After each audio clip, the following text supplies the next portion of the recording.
Anda mau tidur jam 10, jam 11, nanti bangun jam 4, bangun jam 5, itu merasa sudah cukup tidurnya, teman-teman. Ya karena mau sembuh aja, Mas. Harus apa aja yang dilakuin itu yang penting sembuh. Yang penting sembuh ya. Maka daripada kita memikirkan hal atau sesuatu yang kita nggak pernah tahu kapan dapatnya, ya lebih baik kita fokusnya adalah ya, oke. Assalamualaikum warahmatullahi wabarakatuh. Salam sehat dan berkah selalu untuk kita semuanya. Kembali lagi ya teman-teman di agenda SM Talk Testimoni pada malam hari ini. Oke, tak usah berlama-lama, langsung aja kita sapa narasumber kita pada malam hari ini ya teman-teman. Ada Mbak Rini Astarina. Assalamualaikum warahmatullahi wabarakatuh, Mbak Rini. Selamat. Gimana kabarnya Mbak Rini? Baik, Mas. Alhamdulillah. Baik, sehat ya. Wajahnya juga seger, suaranya juga penuh tenaga, powerful banget gitu ya. Karena udah lama ya merdekanya kalau nggak salah ya Mbak. Ikut mentoring udah lama ya Mbak? Udah lama, Mas. Sebelum bulan puasa kayaknya. Sebelum bulan puasa tahun ini ya? Iya, tahun ini. Oke, berarti kemarin pas puasa lancar ya? Lancar, Mas. Alhamdulillah. Oke. Nah, Mbak Rini nanti akan sharing-sharing pengalaman ke kita semua ya, teman-teman, terkait dengan sakit yang beliau alami, terus kemudian bagaimana proses kesembuhannya, dan naik turunnya ketika mentoring ya. Dulu awal sakitnya gimana Mbak Rini? Bisa cerita ke teman-teman? Pas COVID kayak Mas, pas COVID lagi naik, kayaknya sesek deh waktu itu. Sesek, udah lama lah. Takut COVID juga kayaknya ya, di swab juga negatif. Dok, nggak apa-apa, kayaknya ini cuma dari asam lambung aja. Tapi berapa bulan ya Mas, kayaknya 8 bulanan masih tetap sesek aja.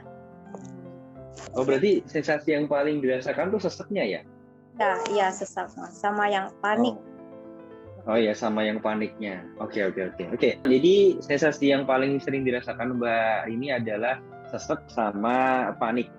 Bisa didefinisikan nggak Mbak, paniknya tuh seperti apa, atau pas Mbak ngalamin apa tiba-tiba paniknya bagaimana gitu? Tiap hari Mas kalau bangun tidur teh rasanya takut aja, takut udah nggak ada, udah meninggal gitu. Oke. Overthinking ya pasti ya? Iya. Oke. Itu yang paling sering, itu pas masa COVID itu ya? Iya Mas, masa COVID. Oke.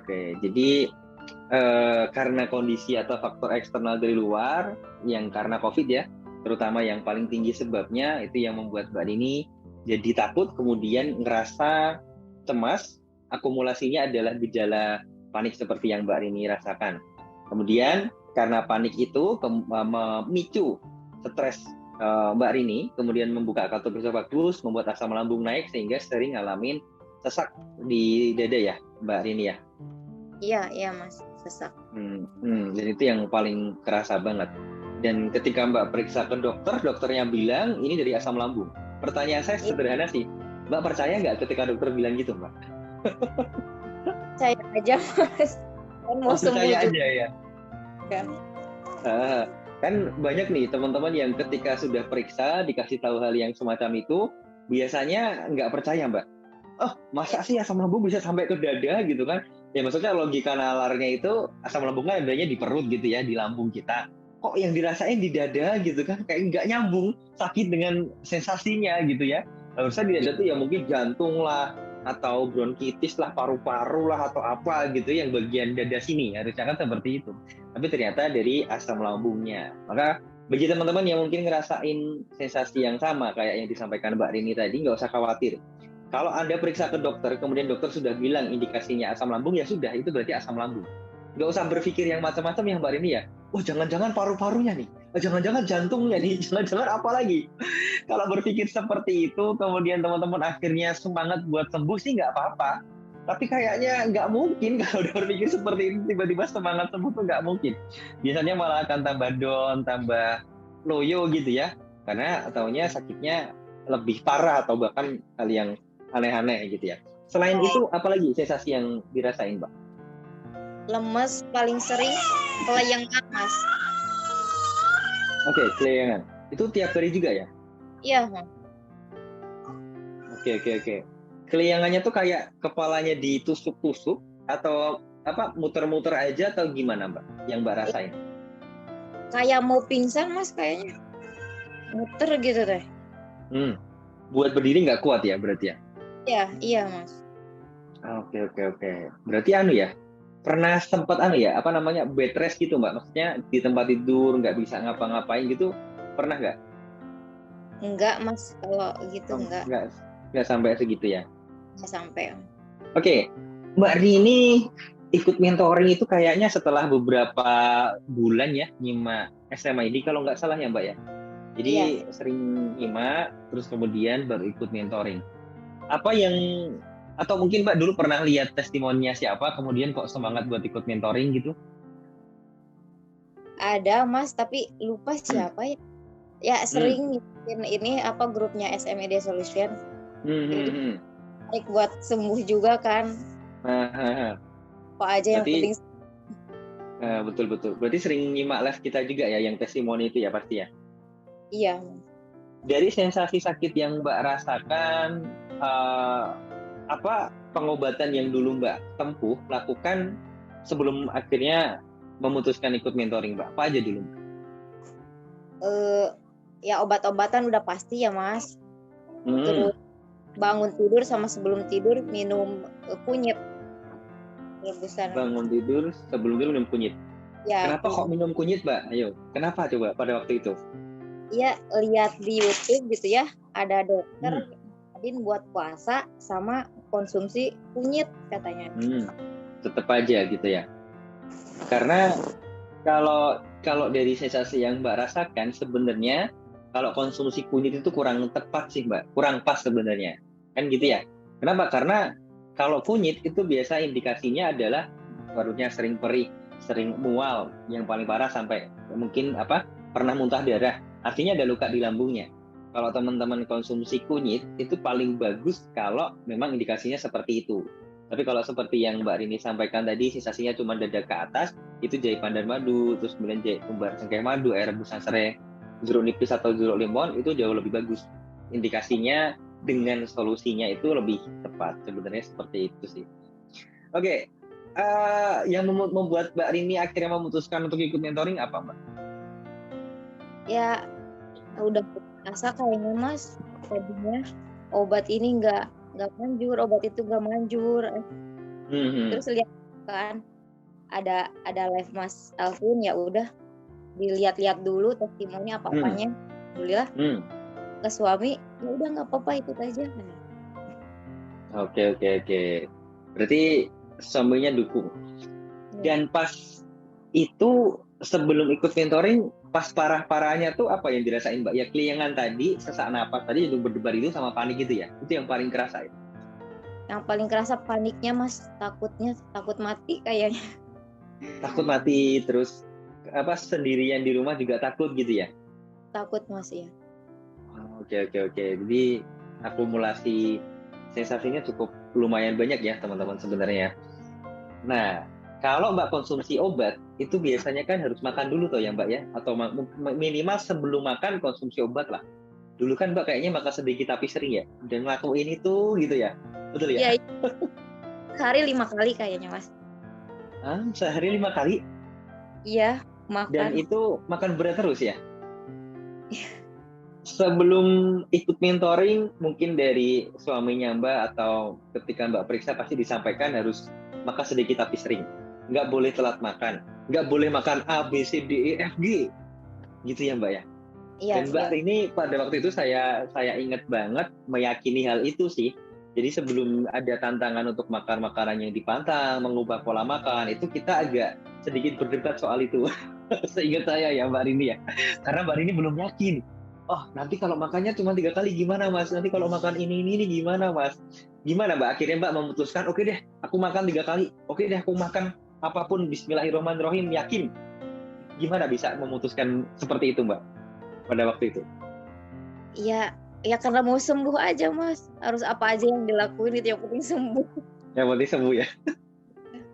Oke, oke. Karena yang kita tunjukkan ke Mbak Rini dan teman-teman yang sekarang nyimak live kita ini juga testimoni teman-teman yang lainnya yang sudah pada merdeka, semuanya makannya normal. ya 3 kali, 2 kali nggak ada yang makan sedikit tapi sering teman-teman. Gitu. Kenapa? Iya, kita punya punya metode sendiri, kita punya hasil riset sendiri gitu ya, bahwa kalau makan sedikit tapi sering itu malah justru akan membuat kinerja asam lambung semakin berat gitu ya. Asam lambung nggak istirahat, kalau ada luka di lambungnya itu nggak sembuh-sembuh. Kenapa? Karena lambungnya kerja terus. Asam lambungnya ngenain bagian yang luka terus.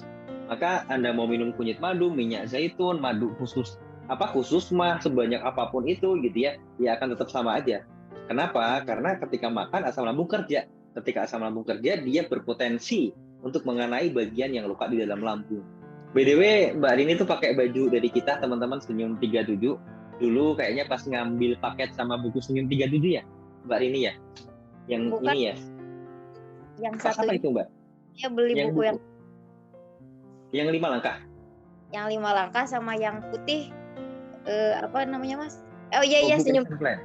Iya, Senyum 37 kan? Iya iya. Iya, yang satu paket kan, kalau nggak salah yang ini. Yang Senyum 37 ini, kalau 5 langkah ini sudah sering saya tunjukkan sih. Yang ini, yang Senyum 37 yang ini, teman-teman. Di mentoring minggu pertama kita perbaiki pola makan sama pola hidupnya Mbak Rini terlebih dahulu.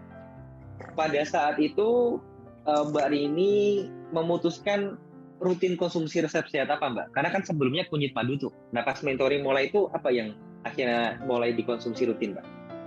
Yang cengkeh Mas, yang ada ketumbar, cengkeh sama jahe. Jahe, tumbar, cengkeh, madu itu ya? Ya. Oke. Itu dikonsumsi pagi ya? Sebelum sarapan gitu ya? Sama malam juga konsumsi itu juga? Iya, sebelum makan juga Mas. Sebelum makan juga? Oke. Itu resep sehat yang Mbak Rini konsumsi. Jadi kita kasih bocoran juga nih ke teman-teman gitu ya. Apa saja resep-resep sehat yang dikonsumsi oleh teman-teman yang sudah merdeka, termasuk sama Mbak Rini juga. Nah, hari ke-8 di mentoring itu kan kita masuk di ranah yang shifting break-nya ya Mbak, yang kita gali di masalah di pola pikirnya gitu kan.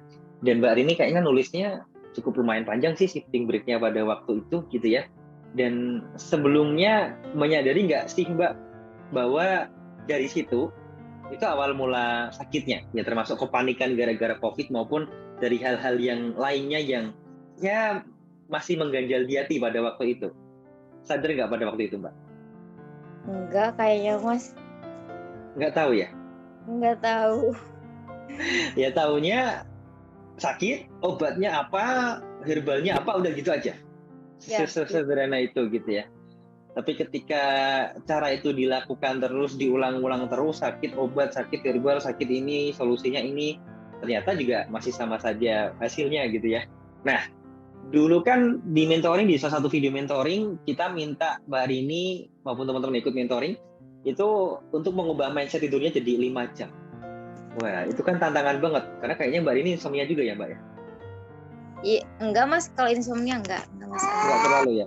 Berarti tidurnya aman ya? Iya. Oke. Nah, gimana rasanya ketika sudah berhasil mengubah mindset tidurnya jadi 5 jam, Mbak? Enggak 8 jam lagi pada waktu pertama-tama mentoring dulu. Kalau pertama-tama masih agak belum terbiasa ya Mas, tapi kalau udah beberapa hari seger ya Mas kayaknya. Seger ya? Oke, seger ya malahan ya. Padahal kan kurang dari 8 jam ya Mbak, cuma 5 jam ya.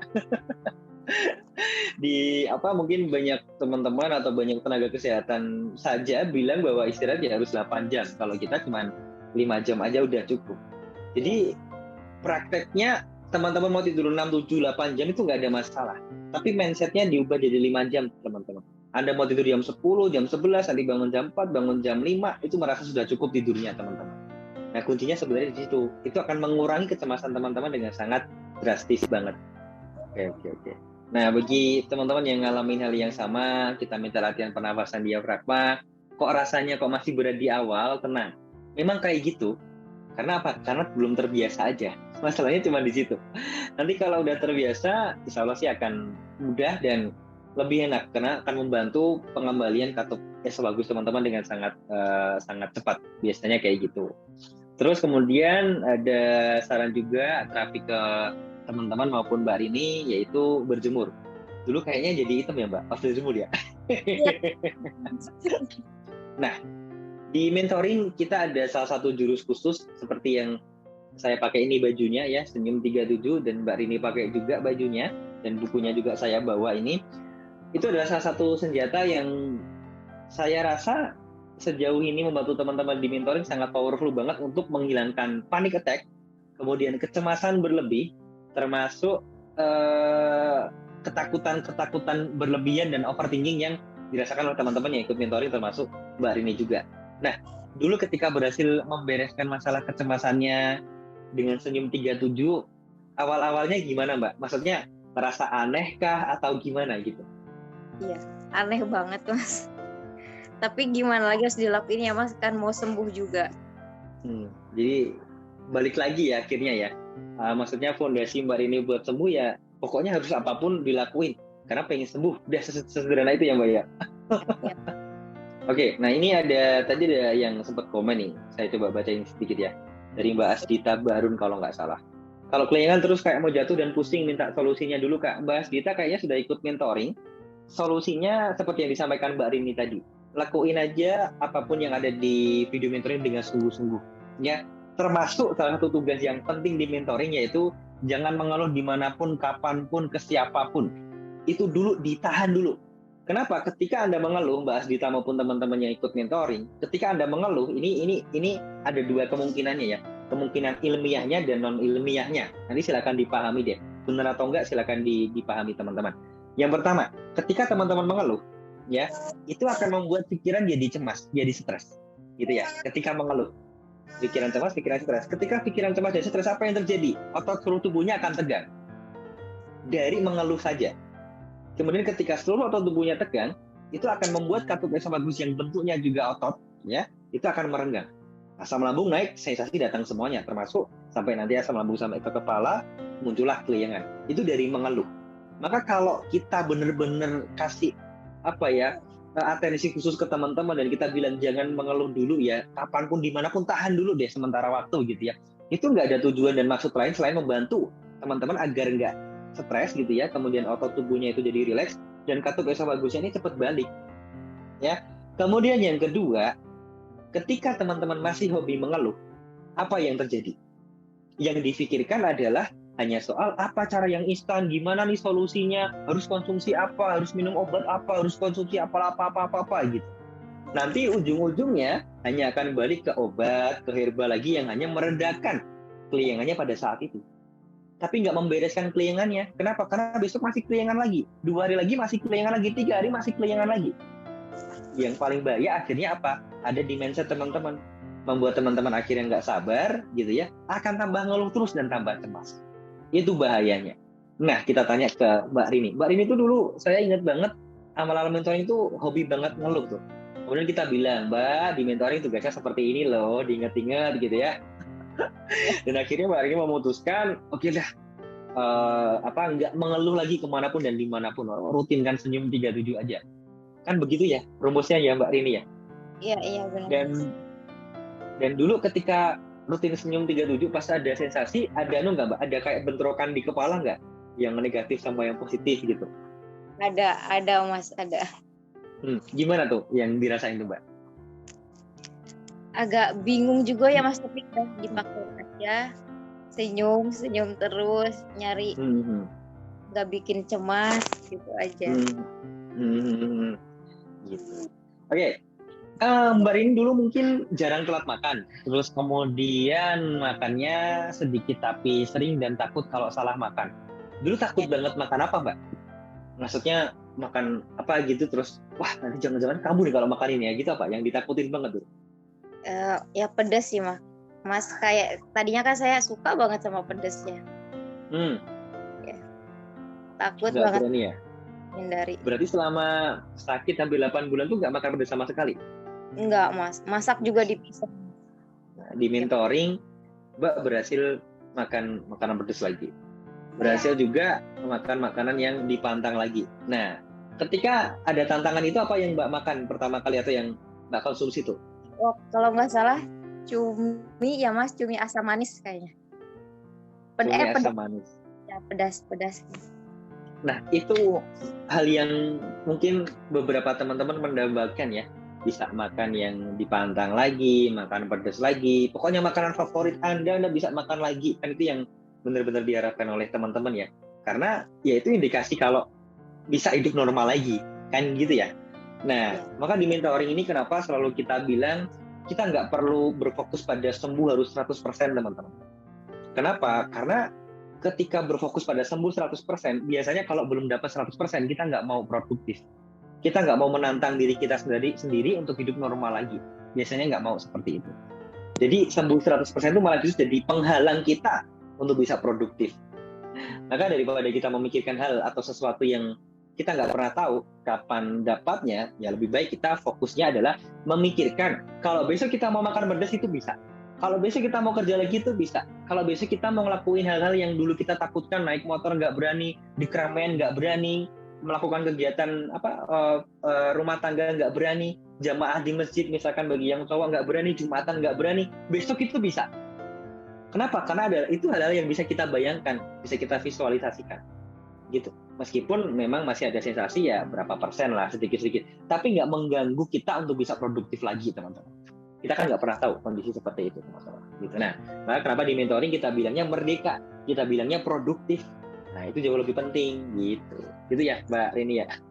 Mbak, aku udah ubah pola makan dari Mas M. Nawawi, tapi kok habis makan malam begah, solusinya gimana ya? Kalau menurut Mbak Rini gimana? Jadi habis udah mengubah pola makan, habis makan malah begah tuh, makan malam begah perutnya.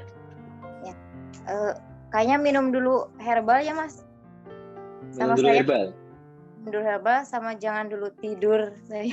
Oh, jangan tidur. Nah, ini banyak faktor ya yang mendasari yang dialami Mas M. Nawawi ini ya. Mungkin habis makan tidur, jedanya nggak sampai 2 jam, ya mungkin setengah jam, seperempat jam karena udah kekenyangan tidur. Akhirnya begah. Ya kalau tahu seperti itu, jeda makan sama tidurnya diatur lagi. Itu Mas Nawawi, itu salah satunya ya. Banyak faktornya sebenarnya. Saya rasa banyak hal yang bisa teman-teman dapatkan dari Mbak Rini ya, terutama step-step atau langkah-langkah yang Mbak Rini lakukan untuk segera terbebas dari masalah GERD-nya, masalah paniknya, cemas berlebihannya. Ya, asalkan teman-teman mau benar-benar bermuasabah, mengenali dirinya sendiri seperti yang dilakukan oleh Mbak Rini gitu ya, mengurangi hobi mengeluhnya, kemudian nggak lagi menyalah-nyalahkan sesuatu yang datangnya dari luar, obat ini salah, herbal ini salah, wah ini nggak cocok, ini nggak bagus, nah nggak gitu lagi gitu ya. Insya Allah akan cepat dapat progres yang signifikan gitu. Kenapa? Karena kalau mindsetnya masih nyalah-nyalahkan sesuatu yang datangnya dari luar, ya akan menambah level cemas teman-teman aja. Nah, daripada teman-teman ngalami hal yang semacam itu, kita sudah wanti-wanti dari awal gitu ya, kenali dulu diri teman-teman sendiri. Nanti akan lebih cepat untuk dapat progres yang signifikan. Oke, terima kasih banyak Mbak Rini atas waktunya. Oke teman-teman, sekali lagi terima kasih atas atensinya. Mohon maaf apabila saya dan Mbak Rini ada kata-kata atau kalimat yang kurang berkenan, ya. Mohon maaf sekali. Tapi semoga apa yang kita sampaikan sekali lagi bisa bermanfaat buat teman-teman semuanya. Kita jumpa lagi di agenda SM Talks yang berikutnya, insya Allah di hari Jumat ya teman-teman. Nanti kita akan ada materi khusus ke teman-teman. Ya, temanya apa? Kita akan info besok ya teman-teman. Salam sehat dan berkah selalu. Wassalamualaikum warahmatullahi wabarakatuh.